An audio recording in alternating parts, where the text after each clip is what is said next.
question bu njëkk l'état bi nga xamante ni soxla woon na ay jeunes am ngir ñu des ci réew mi mais ñoom dem nañu ba gis ni itam jàppale leen ngir ñu am fu ñu jàpp le temps que ñuy quand même def jéego yu war ngir ñu mën a assurer li nga xamante ni moom moo di liggéey bi ci côté ndaw ñi ñoom soutenir nañu loolu am na ci ñu jàpp ni seen gis-gis daal mooy dañu teel a wane ni mënuñu tey régler carrément li nga xamante ni moom la ñu waxoon ci wàllum ndaw ñi ndax gis-gis boobu nga am. On est 18 millions. 18 d'après millions. ANSD bi passé. Sur les 18 millions 50% yi ont entre 0 à 19 ans. ci 18 millions yooyu noonu. 75% yi ont moins de 35 ans. ba tey ñu ngi ci jeunesse ci 18 millions yi 80% yi ont moins de 45 ans. mooy la force ba tey. Comment un pays bu nga xamante ni soo jëlee 18 bu fekkee 20 millions yi lan. bu fekkee 20 millions de Sénégalais la. wala 18 millions de Sénégalais. 15 millions yi amuñu plus de 45 ans. ba pare nga nekk un PMA pays moins avancé sa rentabilité sa revenu sa économie faible sa ndékki sa añ sa reer matewul. courant ak ndox luyaas. faju ak jàngu xale yi matewul. bu ñu jëlee PIB Sénégal ñu diviser ko par sénégalais bu ne tu as 600 francs le jour 600 francs le jour bu dee IDH. avec le programme PNUD programme des Nations Unies pour le développement. su lay natt à partir de IDH day xool le sénégalais li muy am ci revenu bi par jour. est-ce que dina ko permettre mu ndekki añ reer. faju ci dem ci hôpital bu soxlaa jënd ci crédit woote ak def ci transport. on se rend compte que jegewuñu sax moitié bi. donc on reste dans une pauvreté. maintenant malheureusement le Sénégal dafa nekk sax laa wax ci benn pente bu nga xamante ni gouvernement actuel bi son excellence monsieur Diomaye Faye ak son premier ministre monsieur Ousmane Sonko auront et ont du pain sur la planche mooy le fait de redresser la barre. ba garder l'espoir chez les jeunes ba nu am yaakaar ak yaqin ni on va se serrer les ceintures. serrer les coudes serrer les manches et résister pour que cette vague là. de tristesse voilà ñu mën ko xaar fii ak 2029 le temps que les revenus sur le gaz et le pétrole commencent def retour sur l'économie pour ñu am benn taxawaay. il va falloir que boo jugee ci étape bii di dem ci étape B. il faut que nga jaar ci moment de rupture.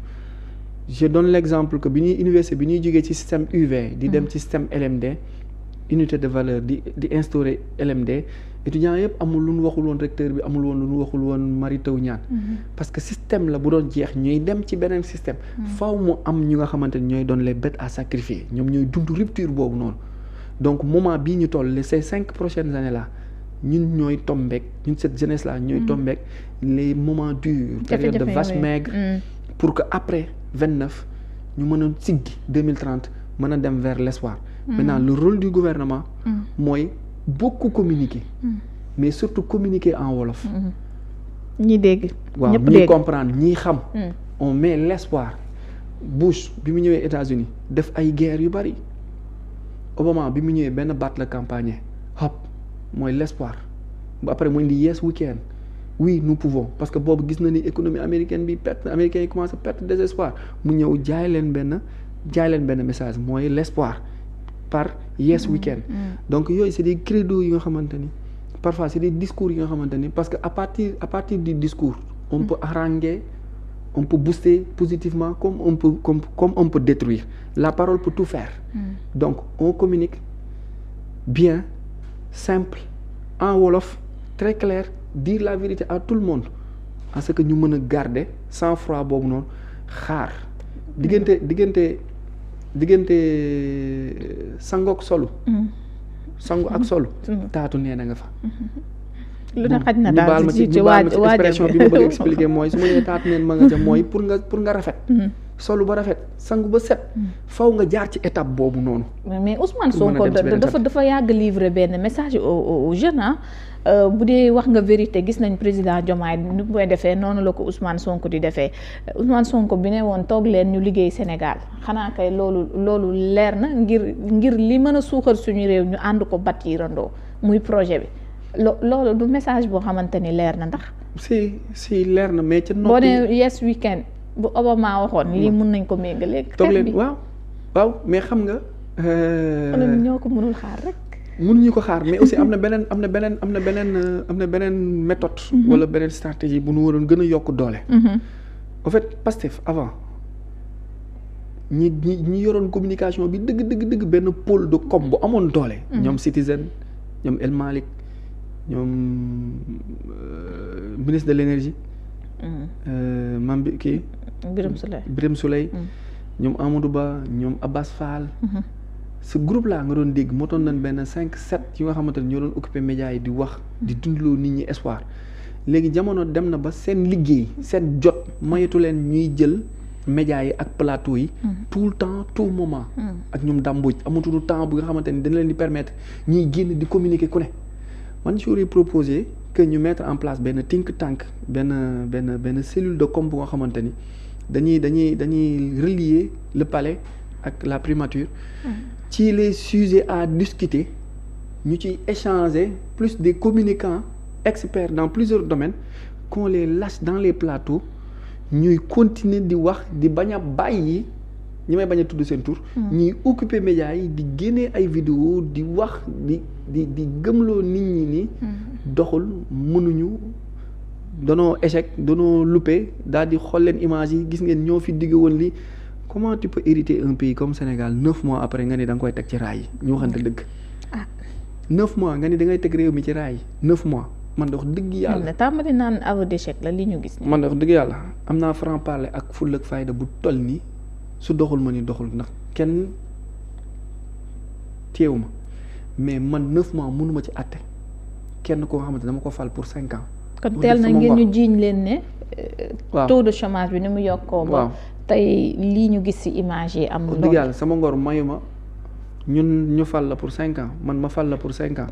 ma lay critiquer à 9 mois xanaa 2 ans sax ma def mi parcours mais 9 mois moom 1 an. non mënuma la ci critiquer 9 mois li ma ci mën a def mooy ma def la ay critique positive. man la defee ko nii wàññi li changer li mais quant à defoo fi dara wala du baax wala da ngay luppe. addi sama fit yeggul foofu. alors Arona ci la beneen wàll boo xamante ne am na mu di situation actuelle bi fi mu toll ba tey gis nañu Trump bu ñu demee aux États-Unis ginnaaw ba mu accéder au pouvoir immigré yu bëri tiitoon nañ tey jii gis nañ plusieurs pays yoo xamante ni menacé wu nañ ñu expulser leen ba am na yoo xamante ni sax tàmbali nañ di leen delloo alors Sénégal également menacé wu na ak plus de 1000 Sénégalais yoo xamante ni soo moytu dinañ leen dëppal si réew mi am na lu ñu fi jotoon dund nag ci politique bu international waaw juróon na coow nag. am j'ai eu beaucoup d'interpellations par rapport ak sa sortie boobu noonu.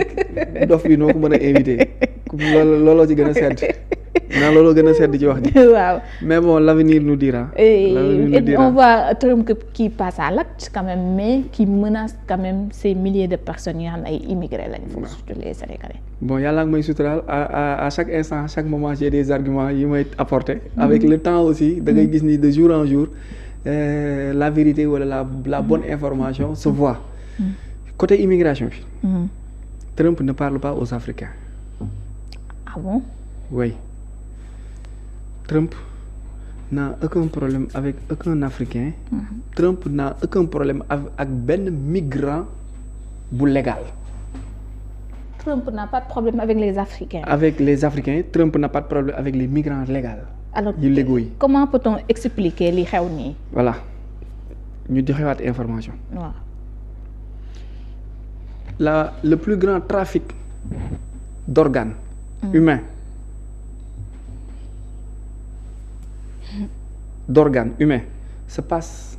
s'effectue à partir de la frontière mexicaine. moo taxoon Trump tabax mur bu séparé. premier mandat am mu jël ci xaalisam congrès bi bañ mu jël ci xaalisam tabax mur ba dugg ci biir géej gi pour empêcher ce business horrible qu'on ne dira jamais dans les plateaux yii nii xamante ni il faut que tubaab bi wax ko seen gémmiñ pour ñun ñu ñemee ko wax nit ñi pour ñu dégg ko.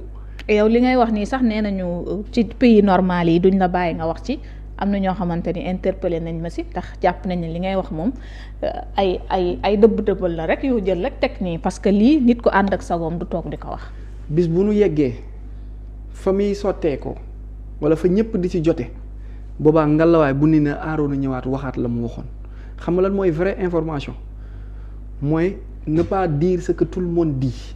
La vraie information mooy aller puiser l'information rare nga apporter ko les gens à ce que ñoom ñu mën a adapté wu mais ñu mën a préparer wu à n'importe quelle situation man je peux pas faire des analyses wala de la consultance en géopolitique dans les relations internationales et ne pas savoir ce qui se passe dans les 4 points du monde.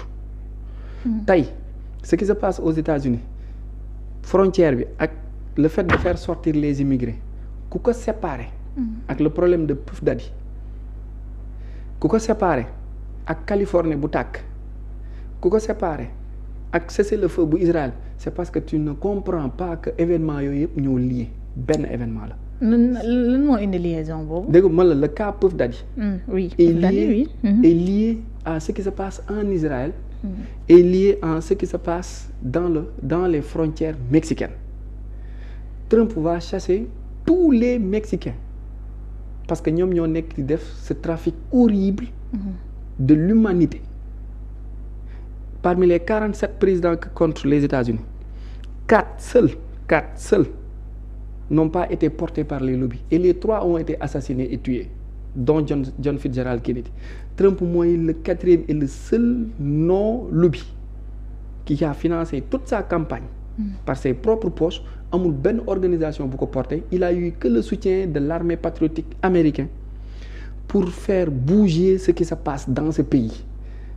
La première loi qu'il a signée mooy d'interdire et d'effacer 32 genres. waaw boobu moom. Les gens n'en parlent même pas et ils se posent pas la question mais comment un président américain peut venir dire que je reconnais un homme et une femme. yow lan moo waral loolu noonu. C'est parce que matrice boobu noonu ma la doon expliquer organisation lobby boobu mu nekk nii il est en train de balayer ce qui se passe actuellement dafa tudd alliance patriotique mondiale.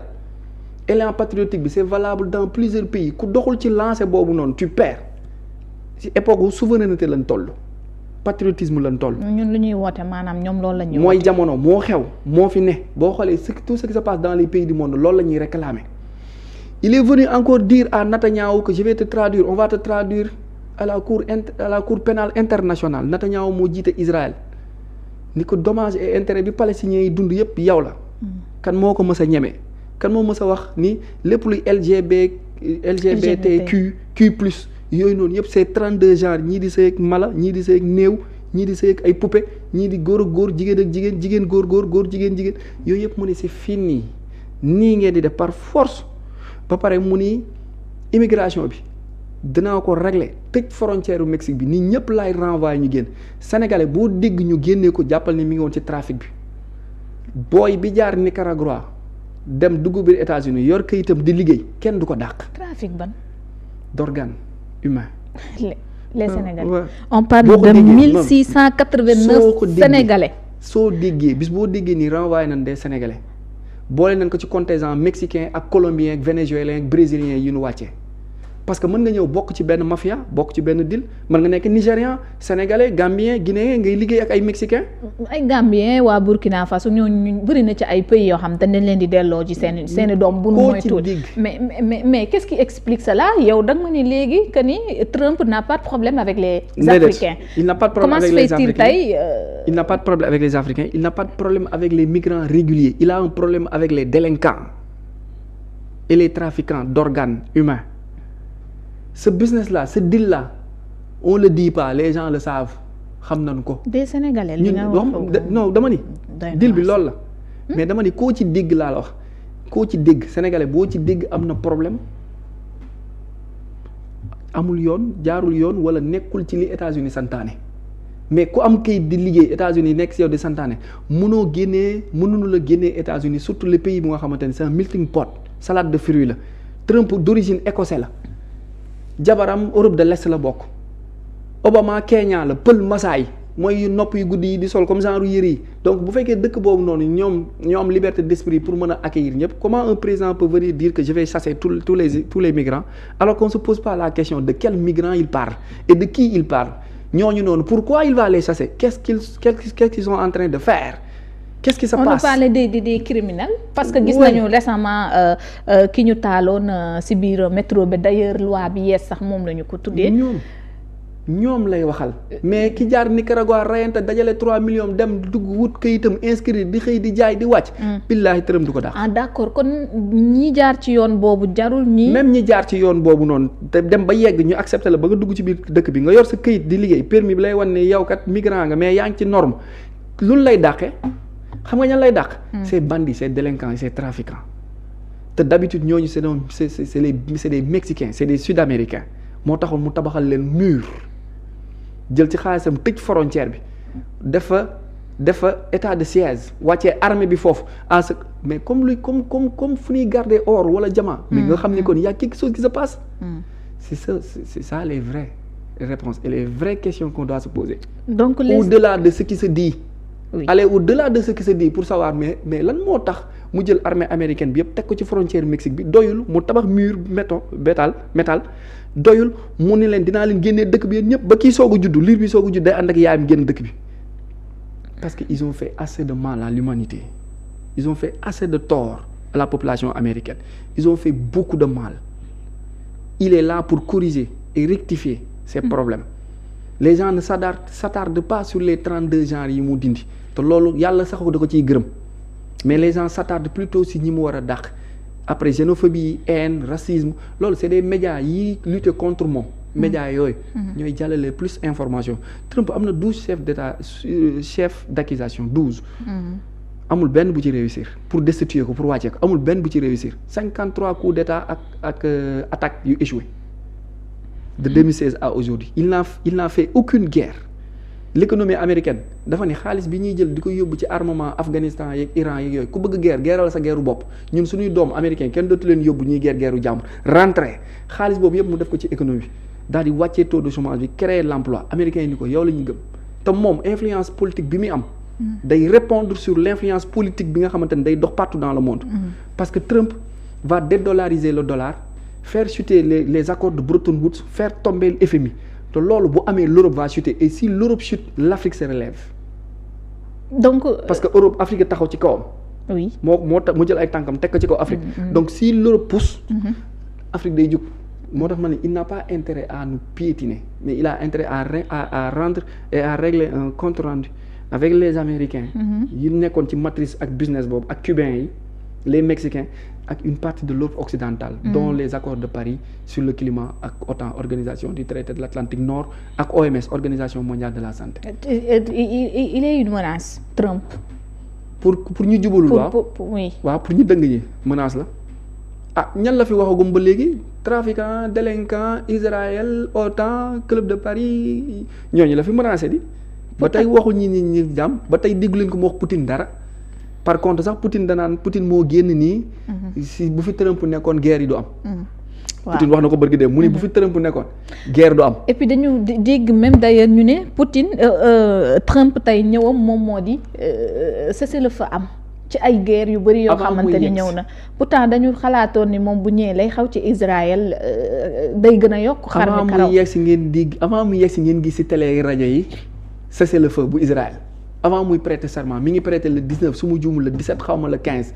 israéliens yi joxante nañ loxo ni kaa leen jubo Trump a ngi négocier ak yeneen pays arabes pour jël waa Gaza réfugiés yi pour ñu leen ngeen dencal ma leen foofu damay raser Gaza mooy camp de réfugiés bi mi ngi naan ay Égypte ak yeneen dëkk yi xool leen ñaata ci immigré ñaata ci réfugié ngeen mën a jël.